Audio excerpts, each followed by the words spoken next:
ako in your I case? got lazy. You just feel lazy. Like sleepy? Right. I think I know this. You call it drowsy.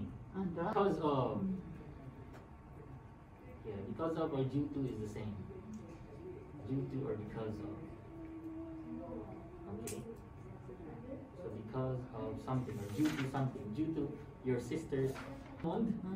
And then they believe that the person, so for example, I will make the pudding, but I will put one nut in one almond, in one pudding. So I will give to all of you. So whoever finds the almond has the good luck. If it's a weekday, everybody's busy. Oh, really?